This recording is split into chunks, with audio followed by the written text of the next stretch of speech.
Podcast 3.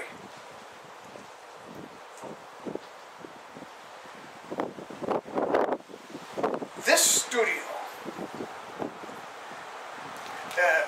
wants to be a working studio. I want it to be a working studio. I want to be a working artist. But the reality of the situation is, it's completely funded out of my own pocket. I have no savings to speak of, and none of it is an excuse. I take the equipment that I've got, such as this camera, I will be adding to it every month, every other month, something new. Gearing up, so to speak, to get to the productions that will be cinema. Until then, you're stuck with a talking head, mostly. In this podcast, I wanted to experiment a little bit and put in some shots that I got from around the day today. It's kind of interesting. Anyhow, talking head, talking about story, but after I get my digital audio recorder, you'll be able to listen to stories created by me, told by me, without the great visuals of cinema style. Time is the thing now. So I'll take the time to verse myself in cinema, the cinema language, view different kinds of cinema that I like, or is recommended to me, or that I find on the web, just to see and get an idea about what style of cinema that I'm going to go for. I'm a big fan of Akira Kurosawa and other directors that always are considered on the fringe. Who knows why? But I like certain styles. I like certain looks. I like what you can get from them.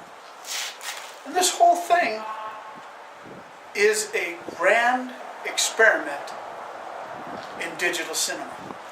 And digital cinema is brand new. So the web is filled with video podcasts, with little movies that people do at home. Any age seems to apply. And I think it's kind of interesting.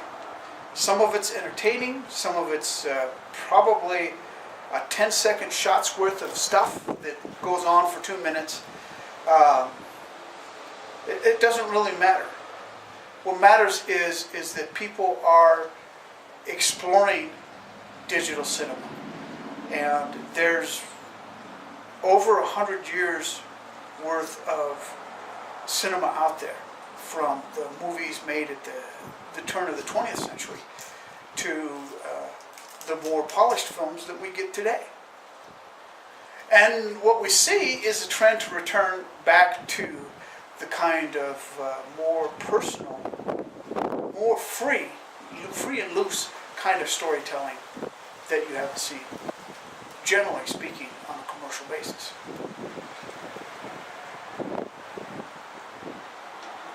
Corporations, again, one of my favorite nemesis, as it were. Corporations have a tendency to set in their mind what is the trend, where they can get the money from. And they use elaborate tests, and they use box office, and they use ratings to see where people are going to buy their next bit of cinema from. Me, I like to take a story and shoot it and just kind of see where that goes. Don't get me wrong. By all means, I want my stuff to be polished. I want it to be presentable. I want it to be appealing. But I won't take the corporate's ideas of it And I'm sure that they don't want nothing to do with my ideas. I'm an unproven commodity. So that allows me to be an artist, doesn't it? So it's going to be slow moving as I quit the studio and changes there are made. You'll be able to see more of my writing, like in my blogs, more audio casting as I use that to cover some things, and these video casts, and I hope on occasion a nice little short cinema. Anyhow, thank you for watching Podcast 3. Tune in next week for Podcast 4.